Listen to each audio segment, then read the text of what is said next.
O objetivo deste vídeo é discutir a relação da reivindicação da institucionalização do campo de História da África e de seu ensino no continente africano por parte de intelectuais africanos e africanistas em meados do século XX com movimentos políticos anticoloniais e com as independências africanas. Uma discussão suscitada a partir de dois editoriais da revista Presence Africano, embora eu não saiba pronunciar em francês, que, embora escritos em décadas distintas, e eles estarão devidamente referenciados na descrição deste vídeo junto com os artigos utilizados, dão ênfase à necessidade de romper com o paradigma de história dos colonizadores da África. Nesse sentido, propõe que os africanos construam sua própria história, de acordo com suas fontes, que são majoritariamente orais, reconhecendo sua alteridade. No entanto, é preciso uma reflexão mais pormenorizada e aprofundada para compreender a necessidade da institucionalização dos estudos africanos no campo da história da África, levando para isso em consideração a luta anticolonial e as independências africanas em meados do século XX. Feito isso, será, portanto, possível entender o caráter de subserviência que a epistemologia etnocêntrica europeia impôs à África. Ademais, também, um caráter arbitrário das noções de Estado e morais europeias, que se pretendem universalizantes, sendo transpostas arbitrariamente e violentamente para um continente com características muitas vezes diametralmente opostas às da Europa, o continente, ou seja, africano. Embora nos próximos momentos eu esquematize de maneira mais sucinta e completa esta questão, eu vá fazer isso, Sobretudo, antes é necessário dizer, os intelectuais africanos demandavam a construção da história da África pelos próprios africanos, porque, entre outros fatores, as análises históricas formuladas por historiadores europeus, basicamente imbuídas de demandas políticas derivadas da realidade europeia, logicamente, não poderiam ser transplantadas de suas realidades particulares para analisar um quadro conjuntural tão distinto como o do continente africano.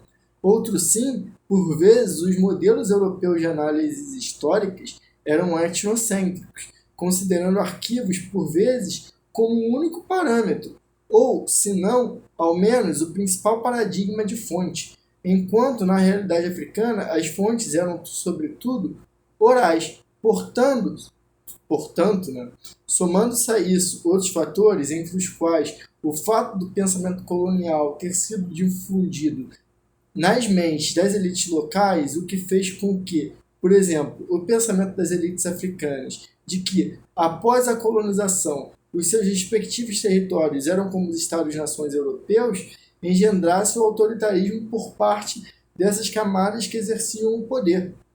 E o fato de que o academicismo, sobretudo ocidental, mas também latino-americano, não considerando, portanto, a América Latina como ocidentalizada, embora não tenha me adentrado profundamente nesse debate, dentre outros, acabava por partir de narrativas totalizantes que não cabiam, na realidade, à conjuntura africana, levaram à necessidade da tentativa, com a luta anticolonial, da institucionalização do campo de estudos de história da África no continente e de seu ensino por africanos.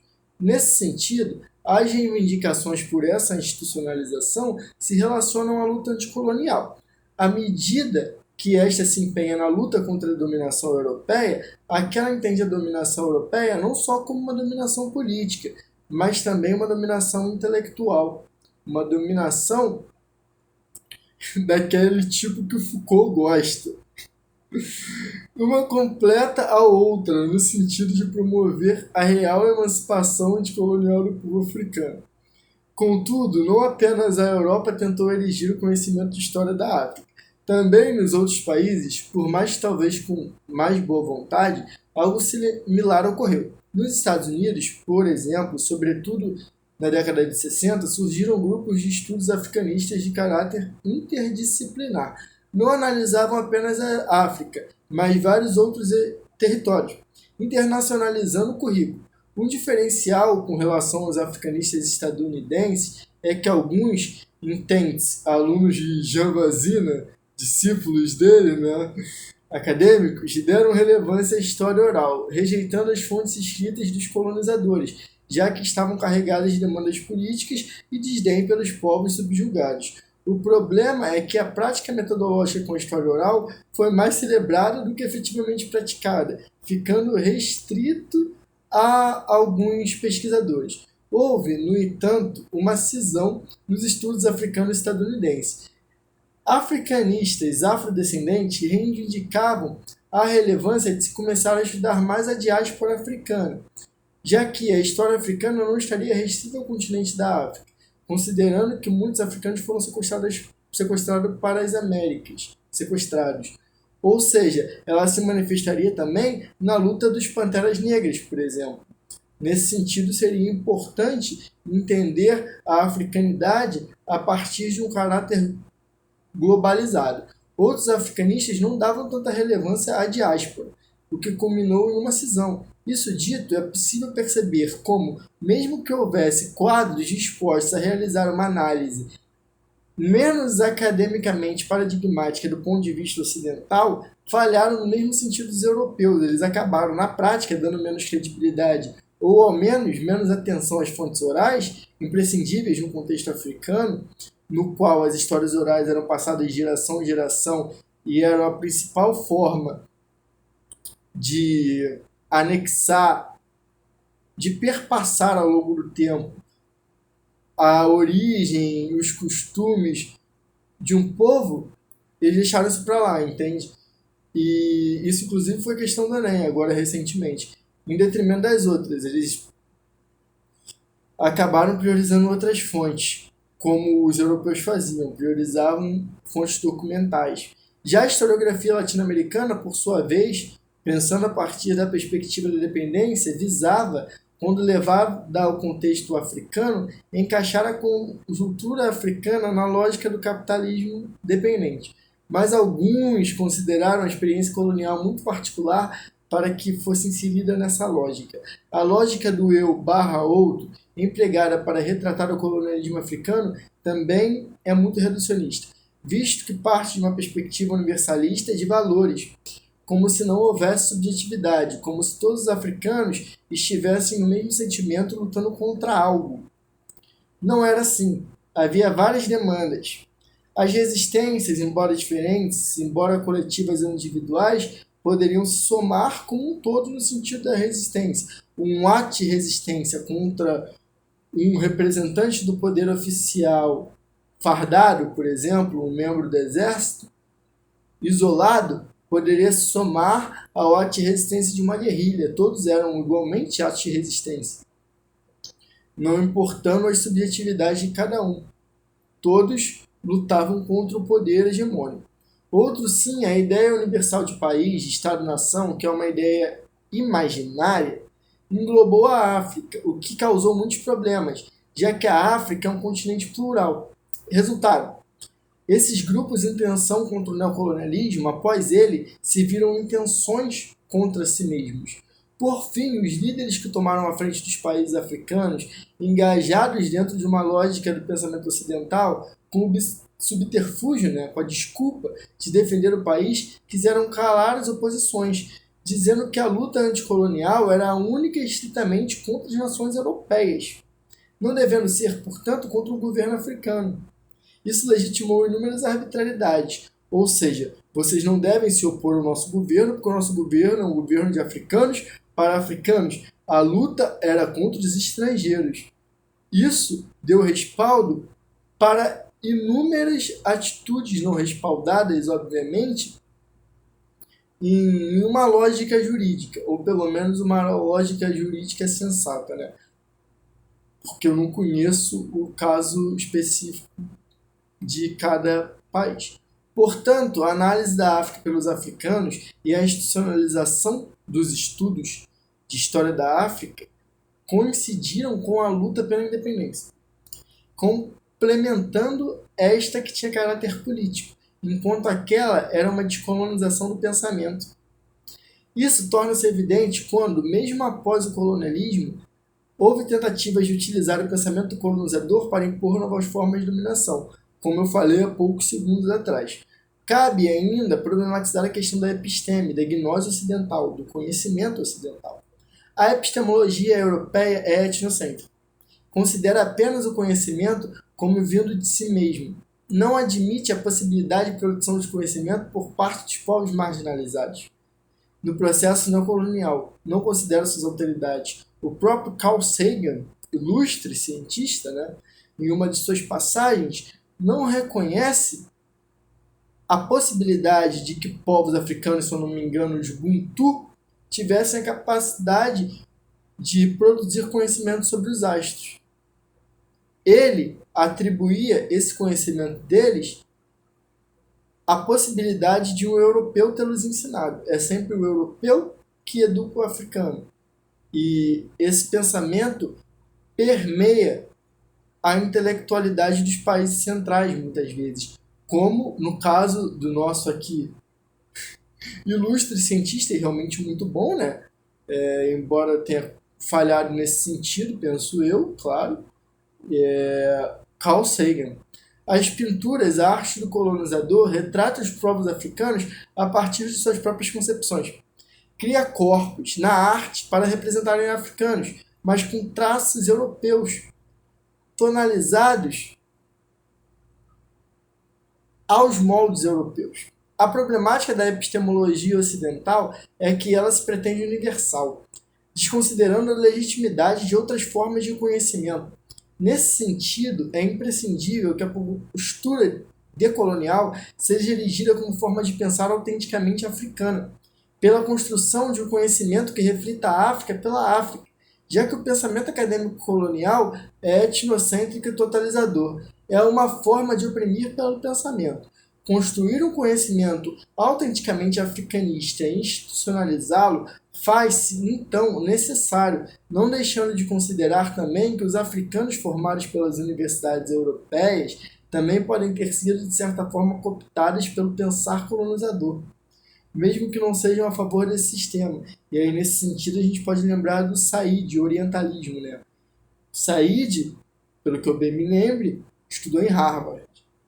E aí, ele fala sobre a perspectiva estrangeira, mas ele se formou em uma universidade de um país central. É um fator a se considerar. Inclusive um fator, na minha concepção, determinante. Não querendo, nesse sentido, tirar o mérito do Said. Pelo contrário, um grande intelectual. Outro problema também da gnose ocidental é que ela se baseia em fontes escritas. Para ela, a história africana é, portanto, aquilo que os europeus escreveram dela. Muitas maneiras de sistematizar o conhecimento têm origem ocidental e tornaram-se a perspectiva hegemônica. Nesse sentido, é preciso cautela, porque trabalhar sobre o paradigma ocidental pode significar, portanto, não contar a verdadeira história africana, mas a história africana que surge a partir da perspectiva europeia, das demandas europeias. É importante, nesse sentido, recordar que os problemas do colonialismo não se findaram após ele. Os problemas do colonialismo se perpetuaram após a independência, porque as elites políticas nativas, como eu também já disse, foram influenciadas pela visão dos seus antigos algozes. A luta contra o colonialismo, nesse sentido, persistiu após as independências. O neocolonialismo brutalizou e moldou as instituições africanas de acordo com suas referências. Por fim, esse é o ponto de intersecção entre a luta colonial e as reivindicações da institucionalização do campo da história da África e de seu ensino no continente africano por parte de intelectuais africanos e africanistas em meados do século XX, com movimentos políticos anticoloniais e com as independências africanas, como eu propus no início. A institucionalização desse ensino e sua propagação por africanos é a reafirmação da luta anticolonial na medida que visa, no âmbito do pensamento, promover a completa, ou pelo menos o que mais se aproxime de completo, da dominação colonial, que é sutil, que se manifesta de diferentes maneiras. Contudo, a sociedade é interrelacionada, Devemos nos lembrar disso. Torna-se, portanto, necessária outra breve reflexão. A completa descolonização é uma utopia. Eu penso assim. Por quê? É imprescindível lutar para chegar ao mais próximo dela possível. Da descolonização, é claro. Mas ela é utópica, sobretudo no mundo globalizado. Narrativas etnocêntricas sobre a história da África são difundidas por todo o mundo, certo? Por meio dos meios de comunicação, que são permeados, logicamente, pelos interesses ocidentais, das potências centrais.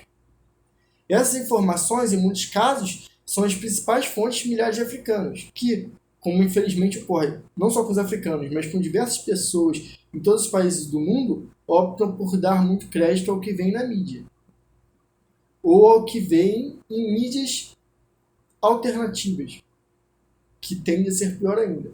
Se os grupos midiáticos já servem, são subservientes por vezes aos interesses do capital, majoritariamente, penso eu, imaginem os do submundo da internet, né? Que muitas vezes pensam que estão promovendo algum líder, algum pensamento político, mas estão, sobretudo, promovendo a manutenção da ordem do capital.